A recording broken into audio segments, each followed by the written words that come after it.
출애굽기 31장입니다. 자, 여러분들이 저와 함께 성경책을 펼치고 함께 시선이 따라가면서 말씀을 같이 묵상하도록 하겠습니다. 자, 지금 그 31장의 전반부에는 그 회막 기구를 만들게 하는 명령을 내리시는데, 자, 우리가 31장 11절부터 먼저 나갑시다.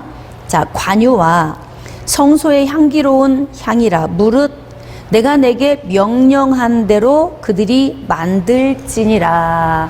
하나님께서 시내산에서 모세를 부르시고 모세에게 모든 계명과 율법, 법률, 말씀을 다 주실 때, 이때 자, 성막에 대한 모든 설계 부분을 다 하나님이 주셨어요. 그래서 하나님께서 지금 모세에게 명령한 대로 그들이 만들지니라. 자, 그들이 누구냐면 1절입니다. 여호와께서 모세에게 말씀하여 이르시되 내가 유다 지파 훌의 손자여 우리의 아들인 자 부살렐을 지명했다. 그리고 하나님의 영을 그에게 충만하게 하여 지혜와 총명과 지식과 여러 가지 재주로 정교한 일을 연구하여 금과 은과 노수로 만들게 하며, 자, 여기에는 지금 부살렐이 기록되어 있죠. 6절에 보면은 내가 또 단지파 아이사막의 아들 오홀리압. 자, 하나님께서 모형도를 주시고 이 모형도 안에 있는 집기류, 성막의 기구를 만들 때 부살렐과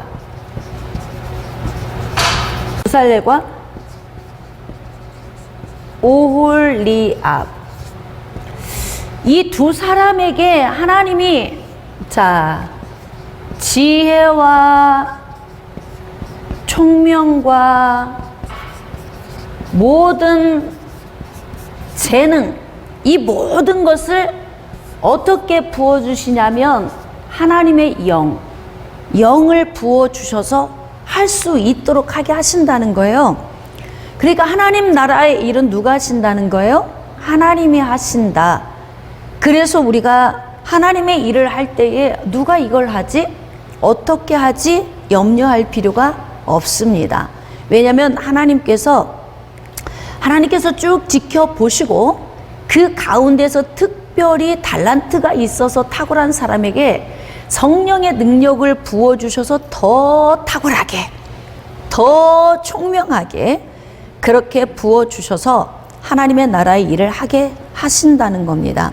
자, 그렇게 해서 이 두 사람이 주축이 되어서 하나님이 명령하신 자 7절 회막과 증거궤와 또 속죄소와 회막의 모든 기구와 상과 그 기구와 순금 등잔대와 모든 기구와 분향단, 번제단, 그리고 모든 기구와 물두멍과 받침대, 또 제사장직을 행할 때에 입는 정교하게 짠 의복 곧 제사장 아론의 성의와 그의 아들들의 옷과 관유와 성소 향기로운 향까지.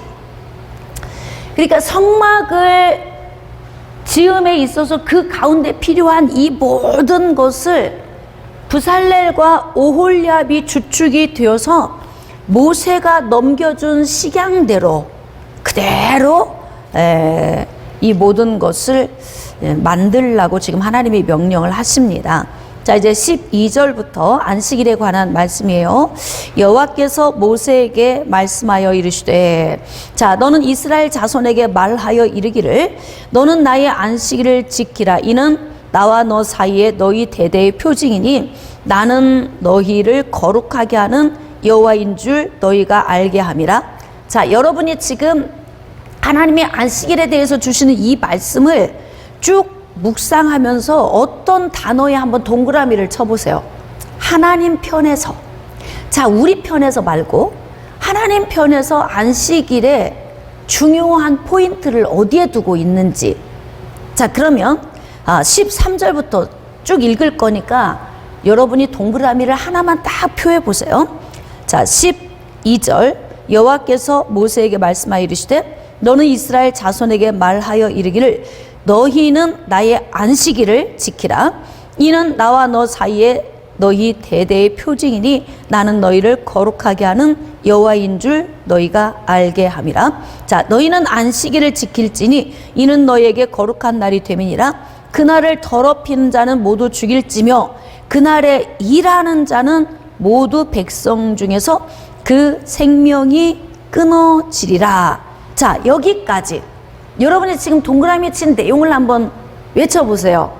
각자 다를 수 있어요. 자, 시작. 안식일, 또 거룩함, 또 어디에 동그라미를 쳤어요? 안식일, 또 이쪽 거룩함. 예, 이제 각자 사람마다 좀, 그래서 이게 말씀을 들을 때 또 듣고 또 들어도 새로운 이유는 무엇이냐면 들을 때마다 내가 포인트가 달라요.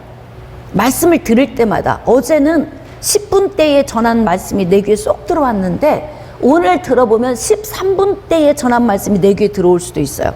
그러니까 내가 어디에 초점을 두느냐에 따라서 그 말씀을 내가 어떻게 받아들이냐, 이게 또 달라질 수 있다고요. 하나님께서 지금 모세를 통해 안식일에 대해서 명령을 하는 거예요. 야, 안식일은 일하지 말고 쉬어. 그날은 거룩한 날이야. 지금 어떤 분은 안식일, 어떤 분은 거룩함, 이렇게 지금 여러분이 얘기했어요. 또 뭐 많은 분들이 각기 나름대로 여러분이 지금 어디에 포인트를 뒀는지 체크를 했을 거예요. 여러분, 하나님의 말씀을 들을 때에 육신의 눈으로 나의 형편에 맞도록 말씀을 들으면 어디에 초점이 맞춰지냐면 일하지 말라, 여기에 초점이 맞춰져요. 그런데 하나님 편에서 이 말씀을 들으면 거룩함이라고 하는 요인을 찾게 돼요. 그러니까 유대인들이 안식일을 구분해서 거룩히 지키라고 했던 이 말씀의 포인트를 어디에 뒀냐면 안식일에 대한 이 말씀에 대해서 하나님은 거룩함에 초점을 두고 계시는데 인간은 어디에 초점을 두냐면 일, 그냥 휴식하는 거, 일하지 마, 여기에 초점을 두니까 어떤 일이 발생되냐면, 자, 소가 구덩이에 빠져 죽어도 건지면 안 돼. 지금 식으로 말하면 환자가 있어도 병원 데리고 가면 안 돼. 소도 구덩이에서 건지면 안 돼. 뭐 죽어가는 사람이, 죽음 앞에 있는 위기에 있는 사람이 있어도 움직이면 안 돼. 왜냐하면 일이라고 하는 이 용어에 초점을 뒀기 때문에 그래요. 안 움직여야 돼. 하나님이 그렇게 말씀하셨잖아요. 자, 일을 하지 말라라고 하는 여기에는 불도 피우지 말라. 아, 그러니까 일을 하지 말라는 거구나. 절대 안 움직여야 하는 거구나. 이렇게 해석하는데, 자, 보겠습니다. 항상 우리가 성경을 해석할 때는 왜 하나님이 일을 하지 말라고 하셨는가, 왜 불도 피우지 말라고 하셨는가 라고 하는 왜를 고민할 필요가 있습니다. 왜? 자, 왜라고 하는 고민을 하면 어떤 대답이 나오냐면 거룩하신 하나님, 거룩함이라고 하는 이 포인트가 잡히게 되는 거예요. 그러니까 나는 너희를 거룩하게 하는 여호와인 줄 너희가 알리라. 제가 한번 질문할게요. 일하지 않고 불 안 피우면 거룩해집니까? 아니죠. 하나님은 하나님 자신이 거룩하고 하나님의 백성들을 그날 거룩하게 하기를 원하신다는 거예요. 그러니까 하나님의 말씀을 더 깊이 들어가 보면은 불도 피우지 말고 일하지 말고 그럼 뭘 하라는 거예요? 뭘? 하나님의 거룩함에 참여하라는 거예요. 하나님의 거룩함에 참여. 그러면 여러분, 하나님의 거룩함에 참여하는 것이 무엇입니까?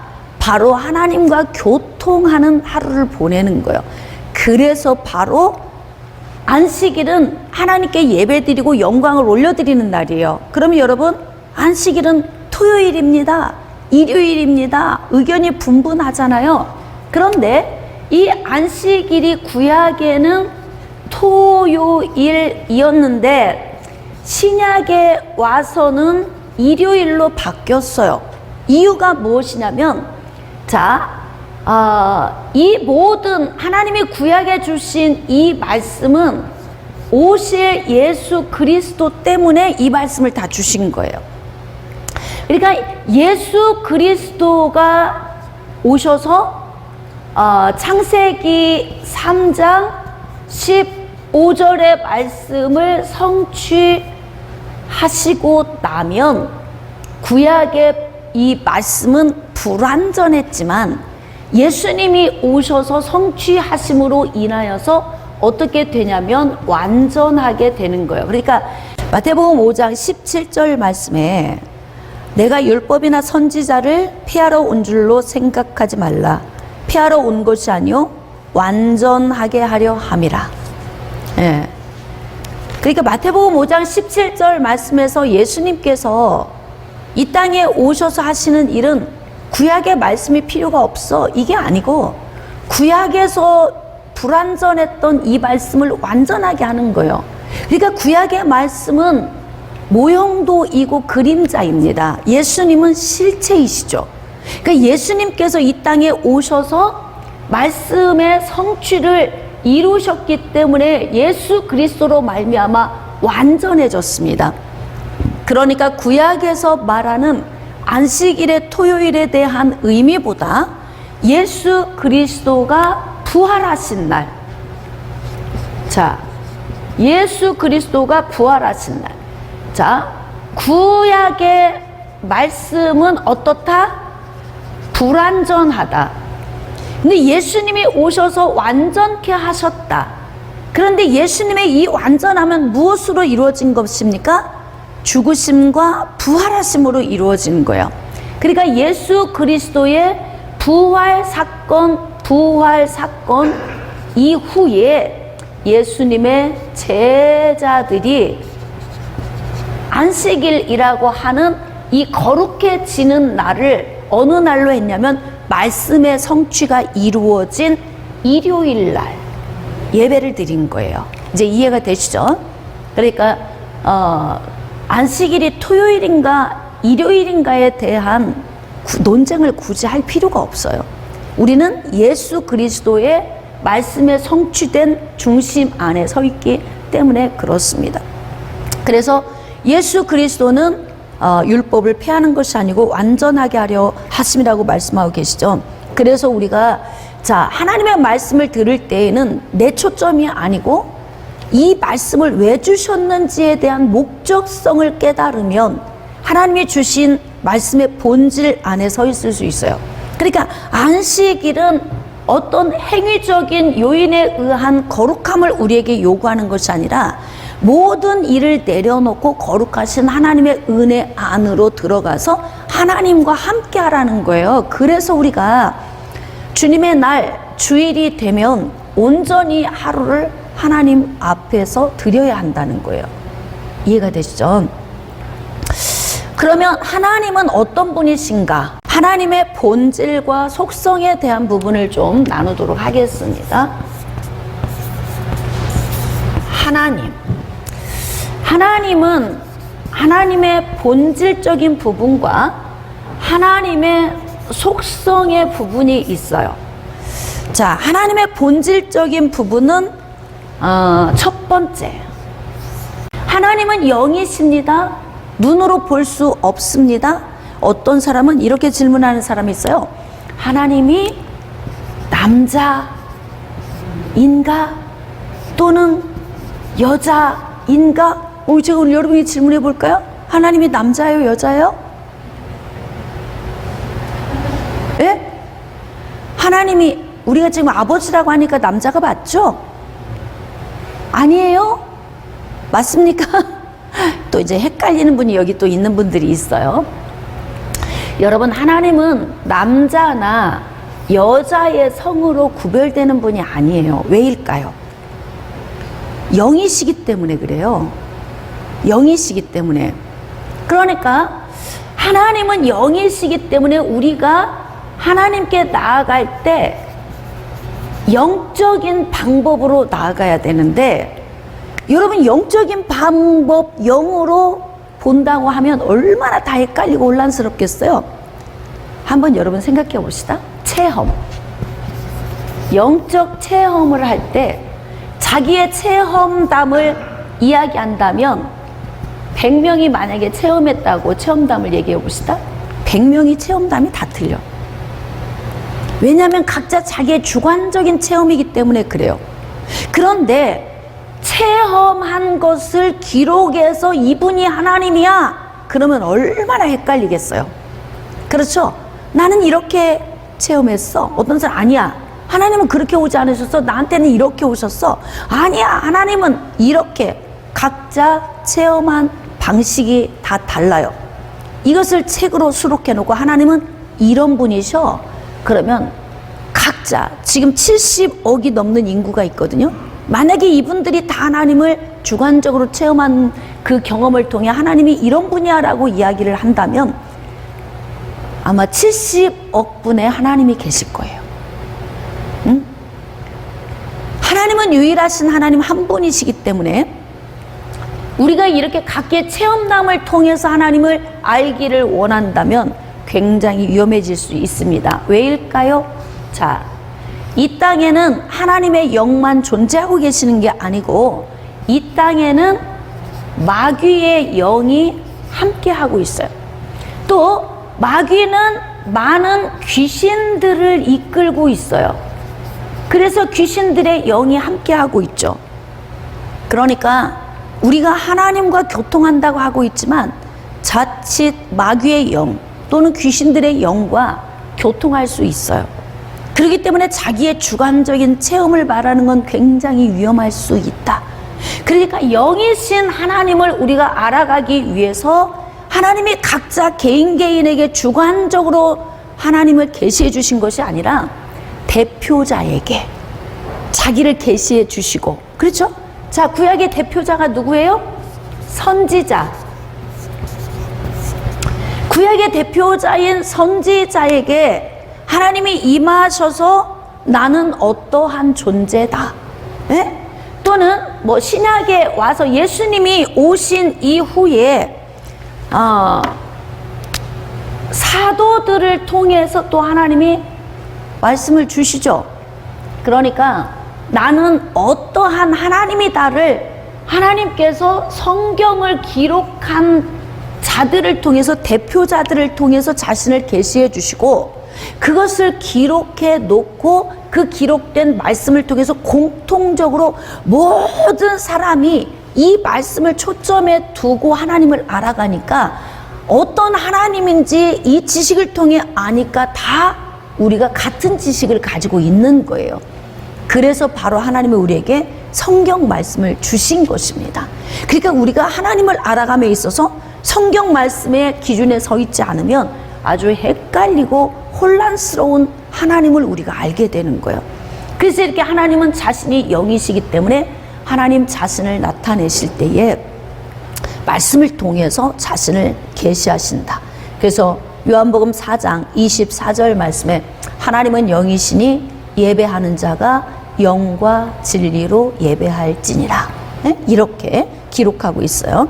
자, 두 번째, 출애굽기 3장 14절 말씀에 하나님은 자기 자신을 어떻게 계시하고 계시냐면 스스로 계신 분, 자존성. 하나님은 하나님 자신을 나는 스스로 있는 자야. 그러니까 이 말씀 속에서 우리가 깨달을 수 있는 것은 하나님은 창조주셔, 이런 뜻이에요. 하나님은 누군가가 만든 존재가 아니에요. 피조물이 아니다 이 말이에요. 그러니까 나는 스스로 있는 자다, 이 말씀 속에서는 이렇게 하나님은 창조주 하나님이심을 우리가 알 수가 있어요. 자, 세 번째, 하나님은 영원하시다. 그래서 하나님의 영원성을 말씀하십니다. 이 말씀은 하나님은 처음과 나중, 시작과 끝, 알파와 오메가. 그러니까 하나님 존재 자체를 우리가 우리 지식으로 알려고 하면 다 알 수가 없어요. 하나님이 어떤 분이신지 알기가 너무 어려워요. 단지 우리는 계시된 말씀 속에서 하나님이 어떤 분이시구나를 요약을 해놓을 뿐이에요. 그게 뭐 억만분의 1도 우리가 알 수 없지만 그래도 우리가 하나님에 대해 알 수 있는 건 말씀을 통해 하나님 당신 스스로가 나는 영이다. 예, 나는 스스로 있는 자이다. 나는 영원히 존재하고 있는 자야. 라고 하는 말씀을 주셨기 때문에 그래서 우리는 이 기록된 말씀을 통해서 하나님의 본질을 이렇게나마 알게 되는 거예요. 자, 이제 두 번째. 하나님의 속성 가운데에서는 첫 번째, 절대적 속성이 있어요. 절대적 속성 가운데 이 첫 번째, 이제 여러분이 정말 기도할 때도 많이 사용하고 있는데, 하나님은 변함이 없으시다. 변함이 없는 불변성. 하나님은 항상 동일하게, 항상 동일한 모습으로 계시는 거예요. 그 다음 편재성. 두 번째, 이 말은 천지에 충만하신, 안 계신 곳이 없으신 하나님이시다. 그러니까 여러분, 안 계신 곳이 없으시니까 우리가 얼마나 감사해요. 하나님이 만약에 미국에만 계시면 하나님 믿으려면 미국으로 달려가야 되고, 뭐 인도에 계시면 인도로 달려가야 하고, 어디론가 막 우리가 이렇게 막 휩쓸려 다녀야 하는데, 하나님은 안 계신 곳이 없으셔서 지금 우리가 처해져 있는, 우리가 서 있는 이곳에도 하나님이 함께 하시니까 우리가 하나님을 믿을 수 있는 거예요. 그래서 하나님은 안 계신 곳이 없으신 하나님이시다. 자, 여기에서 우리가 조금 더 적용을 한다면, 그러면 마귀는 어떤 존재인가? 마귀는 어느 곳에나 있을 수 있는 존재예요. 왜? 영이기 때문에. 그러나 아무 곳에나 있지는 않아요. 예? 자, 어느 곳에나 있을 수 있지만 아무 곳에나 있지는 않는다. 왜냐하면 제한적입니다. 제한적. 하나님은 천지에 충만하시지만 마귀는 충만한 존재가 아니에요. 마귀는 숫자로 말을 할 수 있는 천사의 존재가 타락했기 때문에 제한적이에요. 자, 그러나 하나님은 천지에 충만하셔서 어느 곳에나 있을 수 있지만 아무 곳에서나 역사하지는 않으신다. 왜냐하면 천지에 충만하세요. 하나님이 절에도 계시죠. 원불교에도 계십니다. 유교에도 계시고 안 계신 곳이 없으시니까 계시는데 역사는 안 하세요. 그러니까 하나님이 아무 곳에서나 역사하지는 않으시는 거예요. 그러니까 여러분들, 자, 마귀는 제한적이기 때문에 거룩한 곳에 오지 못해요. 그러니까 우리가 거룩한 삶을 살면 마귀의 공격을 확실히 덜 받습니다. 근데 유달리 어느 가정에 어둠이 진짜 많이 있는 가정이 있어요. 또 어느 장소나 어느 위치에 가면 특별히 마귀가 좋아하는 장소가 있어요. 마귀가 좋아하는 제단이 있든지, 아니면은 뭐 점쟁이나 무당들이 많이 사는 무당촌이라든지, 그렇게 마귀를 섬기는 곳에 어둠이 있기를 좋아해요. 근데 하나님의 성령이 계시고 거룩한 곳에는 어둠이 올 수가 없어요. 그러니까 우리가 마귀를 두려워할 필요가 있다 없다? 하나님의 성령의 능력 안에 있으면 우리가 어둠을 두려워할 필요가 전혀 없습니다. 하나님의 성령이 우리를 호위하고 계시기 때문에 그렇습니다. 자, 그 다음 세 번째는 하나님의 전지성. 하나님은 모든 것을 지식으로 다 알고 계세요. 심지어는 어디까지 알고 계시냐면 우리의 마음속까지 다 알고 계세요. 그래서 하나님은 지식의 하나님이시라서 너희의 마음을 달아보시느니라. 예? 보이지 않는 것까지 다 볼 수 있으니까 사람은 우리의 속사람을 알 수 없지만 하나님은 우리의 속사람을 알고 계시기 때문에 우리가 하나님 앞에 인정받아야 하는 곳이 겉으로 보여지는 모양이 아니에요. 속사람입니다. 속사람이 하나님에게 인정받으면 겉사람은 말할 것도 없어요. 그쵸? 왜? 우리의 겉사람이 어디서 나오니까? 그럼요, 안에서, 마음 속에서, 속사람 속에서 나오기 때문에. 그러니까 하나님에게 속사람이 발견되면 겉사람은 당연히 인정받을 수 있는 삶의 자리에서 살게 되는 거예요. 자, 그 다음에 네 번째는 전능성. 하나님은 못하시는 것이 없으시다. 그러나 하나님이 다 하시지는 않으신다. 다 하실 수 있다고 다 하시는 게 아니에요. 하나님은 다 하실 수 있지만 다 하시지는 않습니다. 하나님도 하나님의 필요에 의해서 하나님이 원하시는 것만 하십니다. 그러니까 우리가 하나님 앞에 기도할 때 우리가 하나님이 전능하시니까 우리가 하나님을 막 움직여서 기도하면 하나님이 그냥 딸랑딸랑딸랑 뒤에서 막 우리 뒤치다거리 다 하면서 알아서 다 해주신다. 이런 개념의 지식은 굉장히 위험합니다.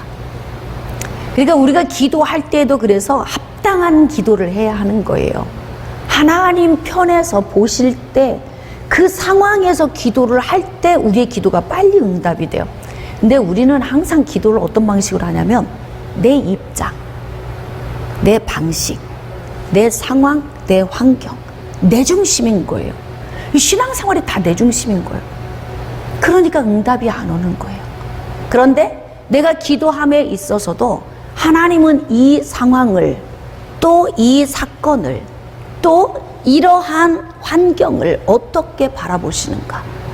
그러면 그 바라보시는 시선에 맞도록 우리가 기도를 하면 응답이 훨씬 빠릅니다. 그러니까 그냥 무조건 기도해봐. 다 잘 돼. 이게 굉장히 위험한 말인 것을 우리가 알아야 하는 거예요. 그러니까 하나님은 전능하시지만 모든 것을 다 하시지는 않는다. 이거 아주 중요해요. 네?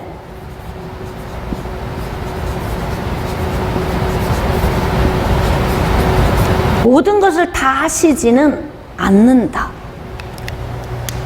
그러니까 하나님이 어떤 분이신지를 잘 알게 되면은 이제 우리가 거기에 준해서 생활을 하는 게 쉬워지죠. 자, 그 다음 하나님의 속성 두 번째. 자, 도덕적 속성이 있어요. 도덕적 속성.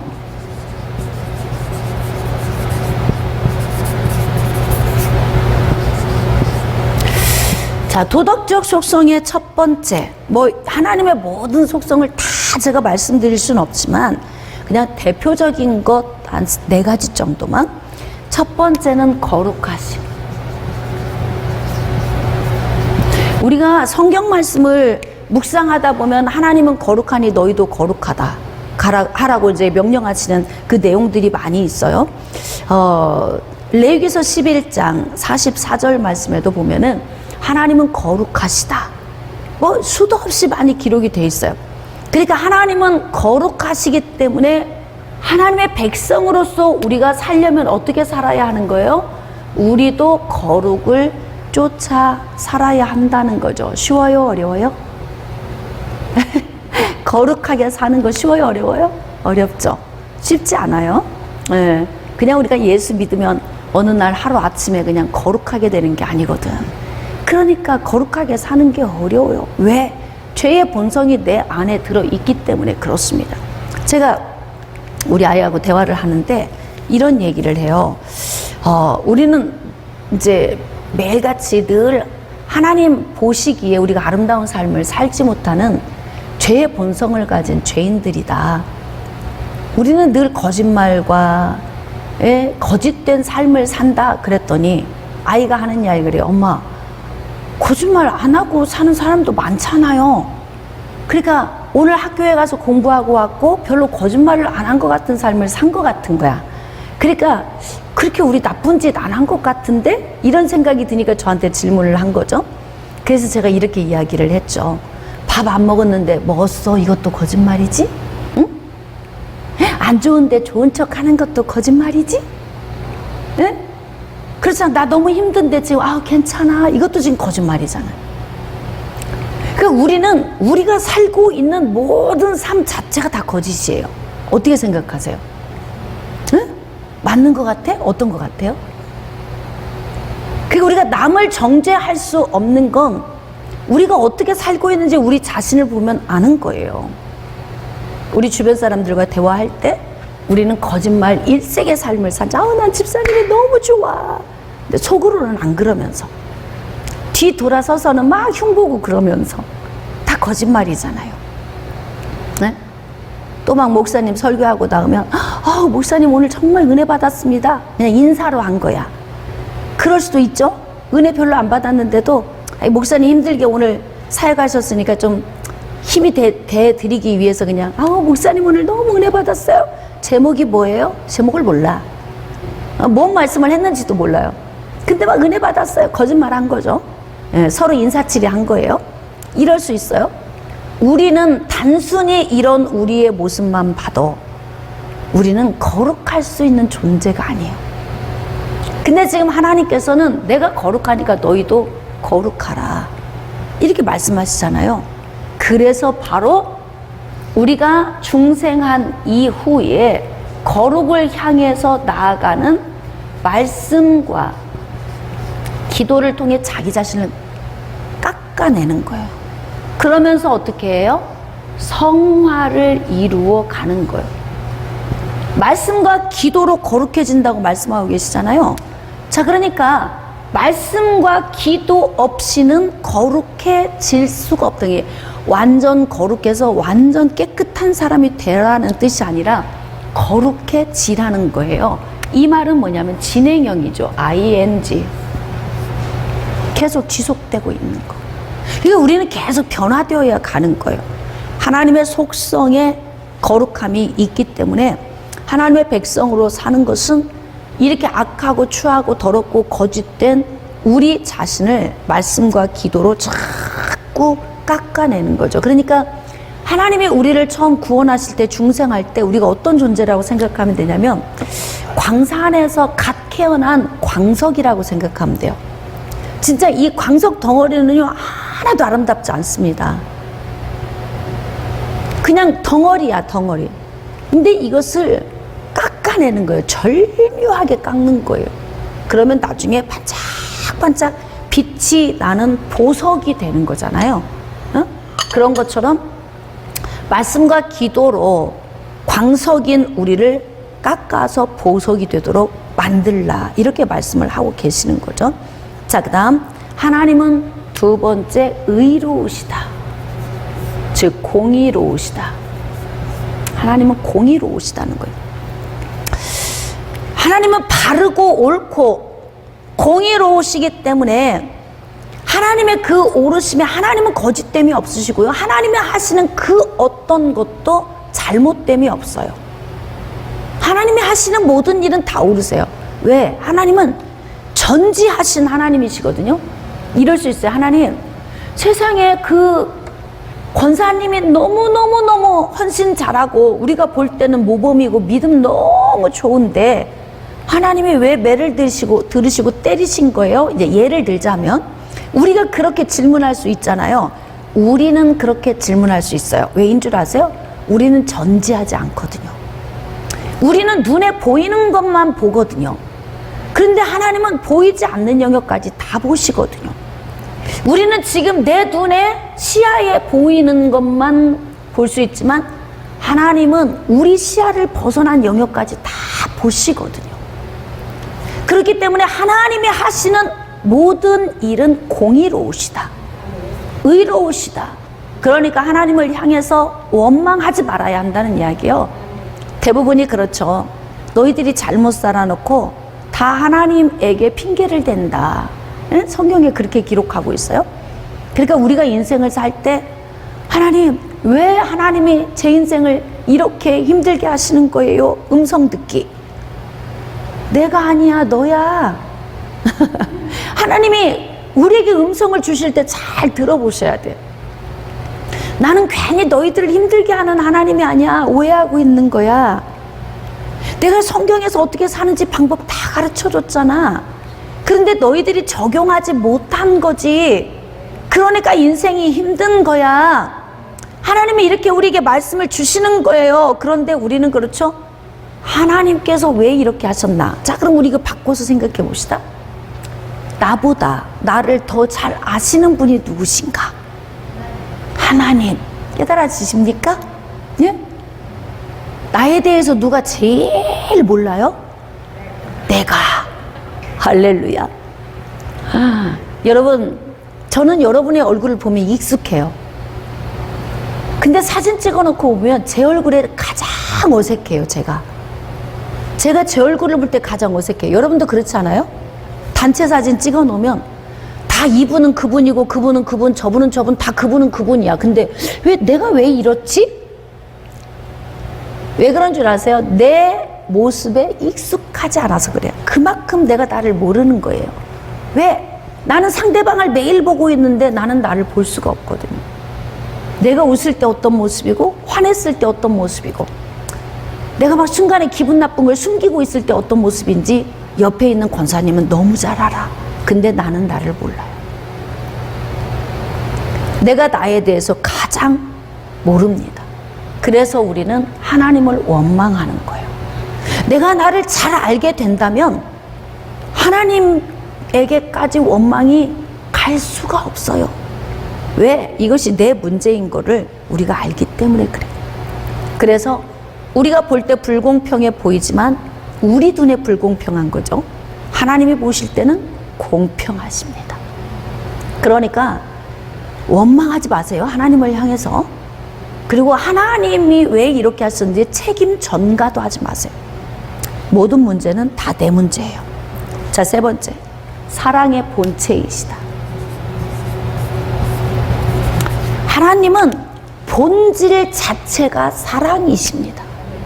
근데 사랑이라고 하는 개념을 우리가 잘 모르면 그래 사랑해 늘 안아주고 얼러주고 다독여주고 늘 이걸 우리는 사랑이라고 생각하잖아요.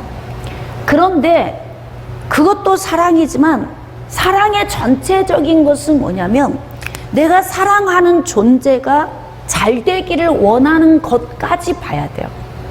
근데 내가 사랑하는 존재가 잘 되기를 원하는데 잘못된 길로 가. 그럼 어떻게 해야 돼요? 매를 들어야지. 그렇잖아요? 매를 드는 것까지가 사랑인 거예요. 그러니까 성경 말씀에서도 자식들을 양육할 때에 징계의 매를 들어라. 이거 사랑에서 오는 거잖아요. 그쵸?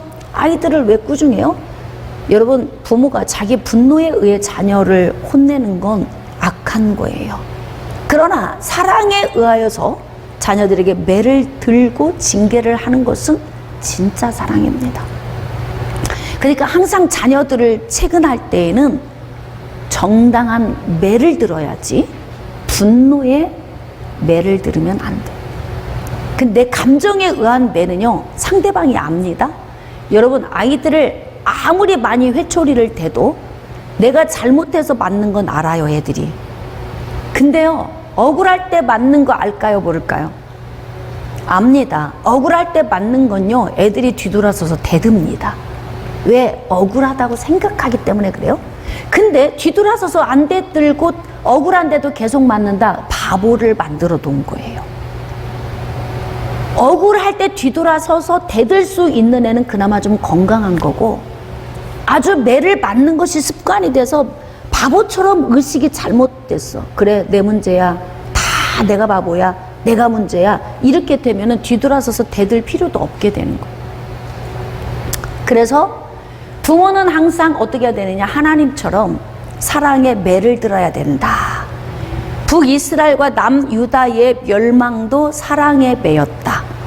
그렇죠? 우리가 성경 읽으면서 깨달아지잖아요. 그러니까 하나님이 하시는 이 모든 것은 호통을 치시든 하나님의 진노를 하시든 징계의 매를 들으시든 다 어디에서 출발한 것이다?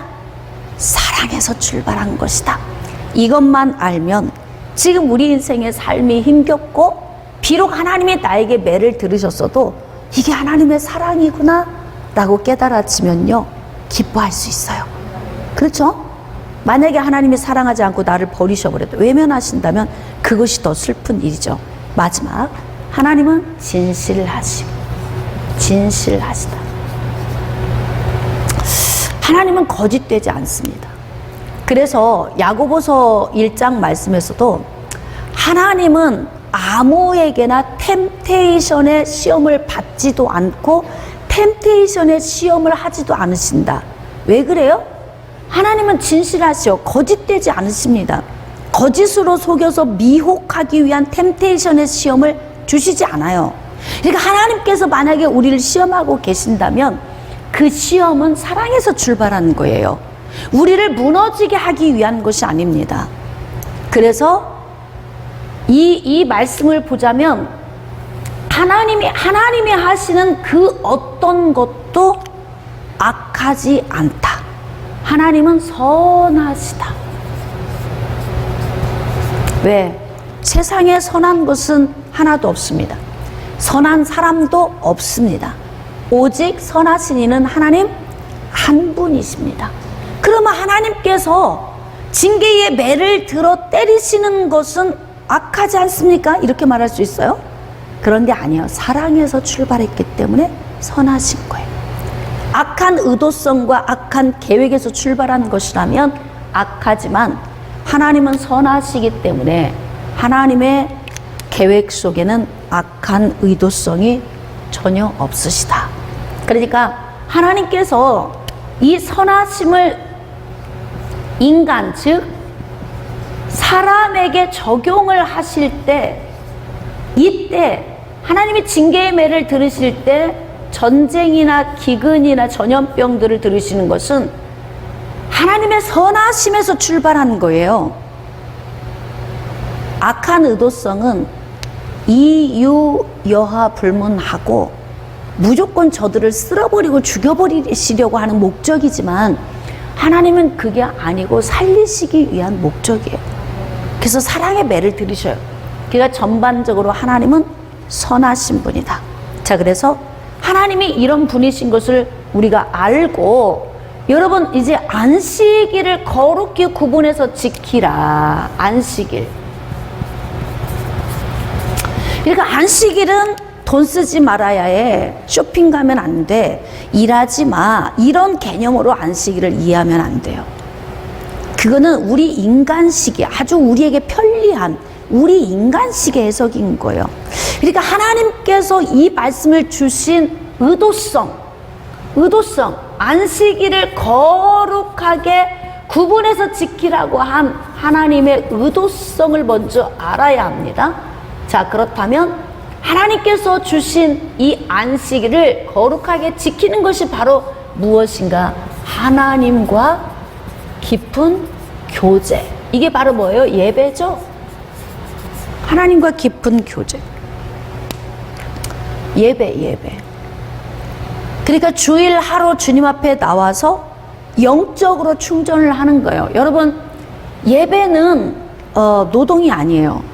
그러니까 예배를 노동처럼 하는 사람이 있어서 주일이면 교회에서 돌아갈 때는 지쳐서 돌아가는 사람들이 대부분 많아요. 물론 체력은 좀 지칠 수 있어요. 그런데 여러분이 주일날 돌아갈 때는 어떻게 돌아가야 되냐면 영이 회복해서 돌아가야 돼. 영이 기뻐서 돌아가야 된다고. 그러니까 주의 종은 성도들이 주일날 왔을 때 영이 회복되도록 돕는 자예요. 돕는 자. 근데 막 멍에만 잔뜩 메고 집에 돌아갈 때는 무거운 짐을 나홀로지고 견디다 못해 쓰러져. 집으로 가서. 이건 신앙생활을 잘하는 게 아니에요. 하나님의 선하심 속에 깊이 나아가서 뜨겁게 찬양하고 뜨겁게 기도하고 그리고 말씀 통해서 충전하고 또 한 주를 살아갈 힘을 다 비축을 해서 파송을 받는 거죠. 이게 우리가 주일날 해야 할 일이에요. 그래서 하나님께서 주신 이 안식일에 대한 잘못된 해석이 유대인들은 안식일에 아무 일도 하지 않는 일에 초점을 두니까 이들이 무엇을 만들었냐면 율법주의가 나오는 거예요. 그래서 율법주의가 나와요. 왜? 모든 행위에 초점을 두기 때문에 그래. 행위. 안식일을 유대인들은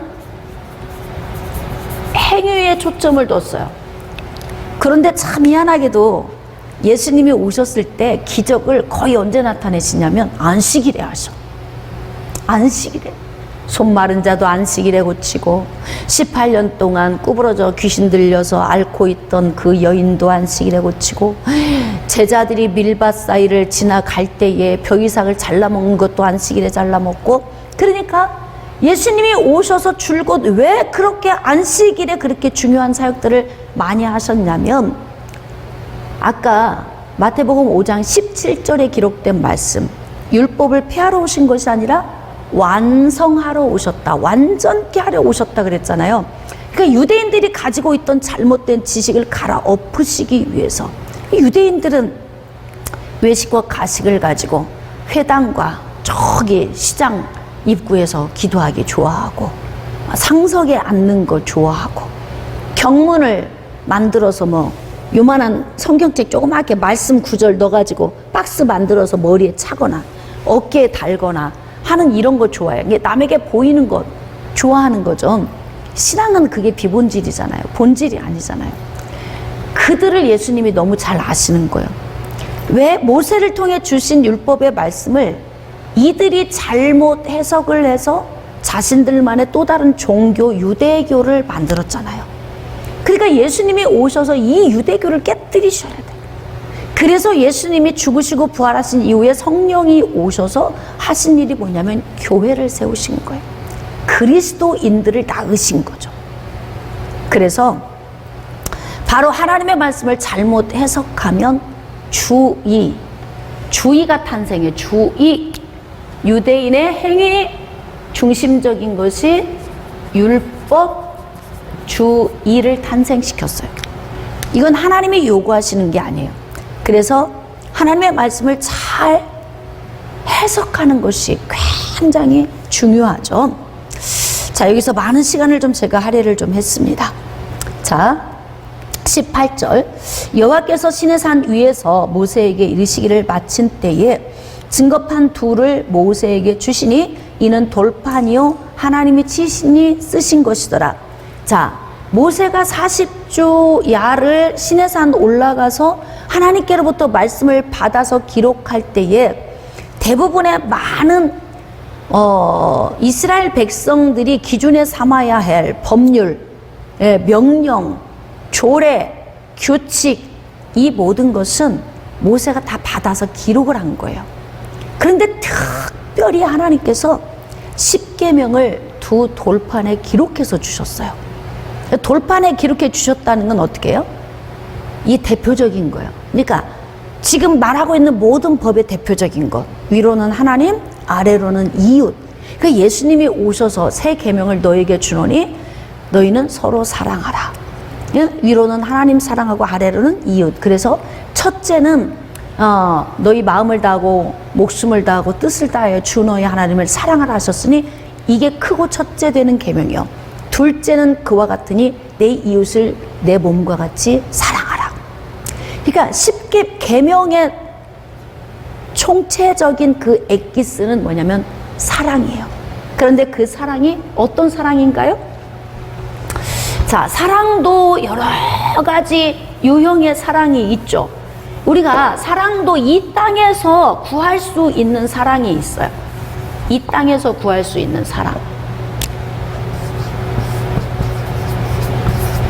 인간들 사이에서 구할 수 있는 사랑이 뭐냐면 혈육의 사랑이에요. 이것을 스톨게 사랑이다 그렇죠. 자, 우정이 있어요. 우정. 친구끼리. 필레오. 그 다음에 남녀 간의 사랑이 있어요. 에로스. 이게 인간 사이에서 구할 수 있는 사랑이에요. 언제라도 구하려고 하면 할 수 있어. 이 사랑은 우리가 위임받은 이 말씀을 잘 적용하고 살면 혈육의 사랑도 우정도 이성 간의 사랑도 얻을 수 있어요. 그러나 이 사랑은 불완전해요. 왜냐하면 죄덩어리들끼리 죄인들끼리 만나서 하는 사랑이라서 그래요. 그러니까 바로 뭐냐면 조건부예요. 저 사람과 내가 관계를 맺으면 내가 훨씬 내 인생이 유익할 것 같아 라고 생각을 하면 좋아. 그리고 저 사람이 나에게 잘해주고 나를 유익하게 하면 좋으니까 관계가 유지가 되는데, 오히려 내가 손해를 보고 피해를 입는 것 같아. 그럼 어떻게 해요? 단절을 하죠. 그러니까 인간의 사랑은 불완전해요. 조건부이기 때문에 깨어질 수 있어요. 자, 그런데 하늘에서 내려온 사랑이 있어요. 하늘에서 내려온 사랑.